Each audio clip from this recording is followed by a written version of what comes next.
Hey, how we all doing? Welcome back to the Dawn of Jow YouTube channel, where we're going to give you a bit of a sneak peek today of the Dawn of WrestleMania. So still plenty of work to do on this scenario, but I've done a fair bit of work on it over the past few days and just wanted to show where we're at the moment by giving you a bit of a preview of both the World Wrestling Federation, where we're going to book WrestleMania, and show you the day one rosters, and also have a look at some of the other areas of the game and the scenario. So we're just going to load up a new game, and as soon as that's started up, we'll give you a bit of a tour around the new scenario. Okay, here we go. So first things first, we've got a few call-up opportunities. We've got Lanny Poffo, the Genius, Corporal Kirchner and the Killer Bees, so waste no time there and just put the Killer Bees straight into the main roster. And then we'll give you a bit of an overview of who's on your WWF roster, if that's who you choose on the first day.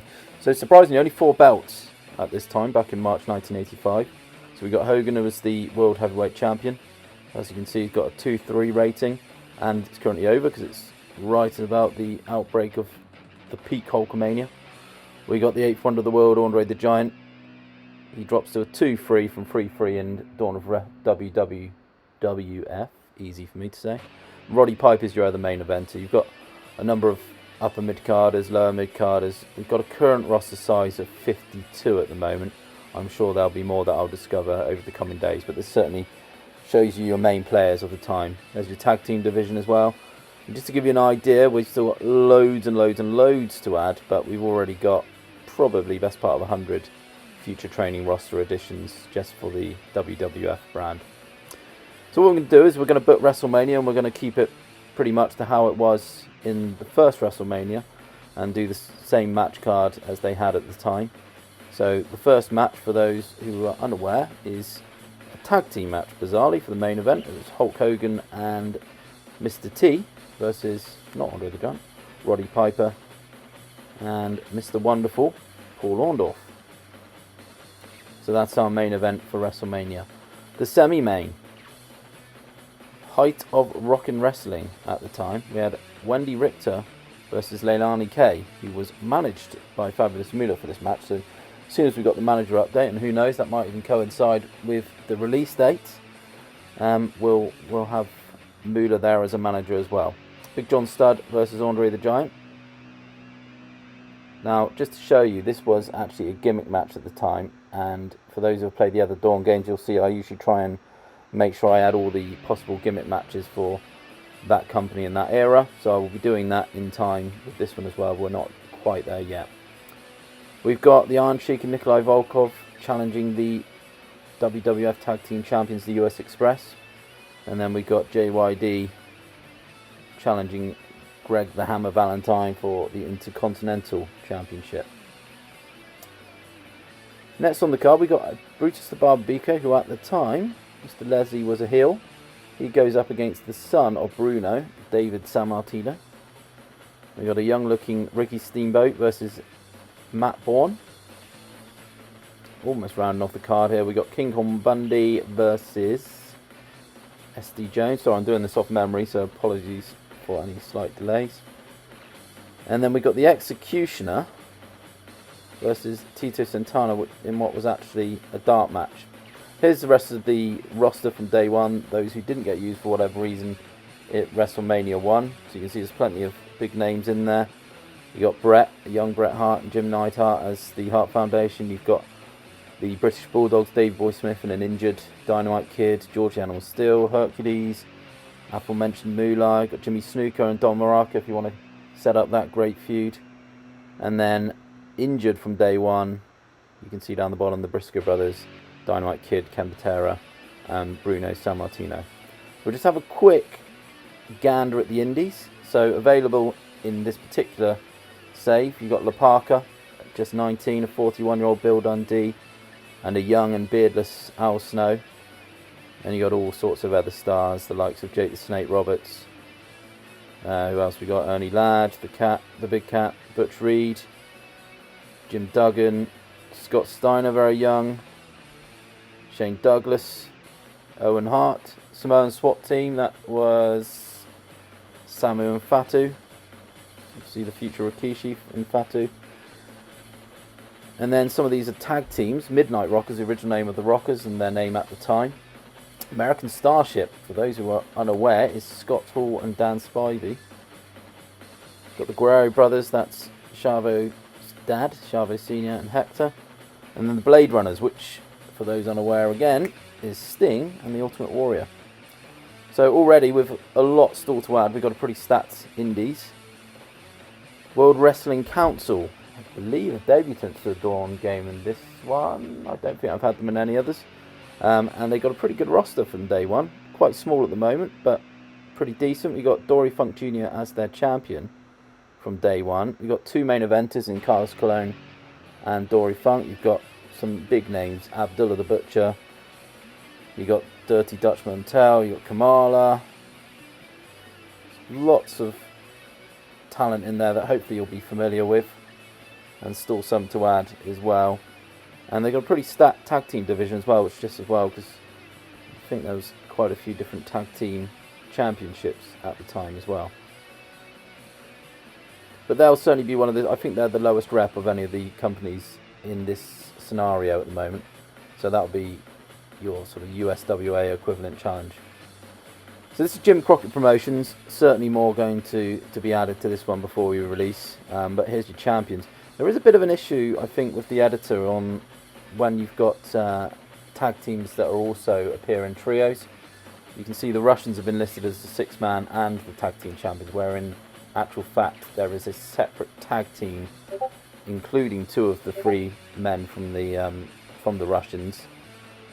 But it's brought it through as the Russians, so I'll have to report that as a bug on the Journey of Wrestling Discord. If you haven't joined it before, got involved, then heavily recommended. So yeah, you can see there Nikita and Ivan Koloff as a tag team. Got a few of the future training roster at the moment, but it's still to be fleshed out, that one. And even more so New Japan, which at the moment I've just put the very basics in, so you've got next to nothing on there at the moment. That'll grow over the coming weeks. You've got Inoki obviously though. You've got a few others in there just to, as it's starting to take shape, but even the training roster at the moment is just the default. No names on there at the moment. American Wrestling Association, or better known as AWA. Rick Martel was the champion at the time. You got the Macho Man Randy Savage in there as well. Road Warrior, so a lot of talent on there.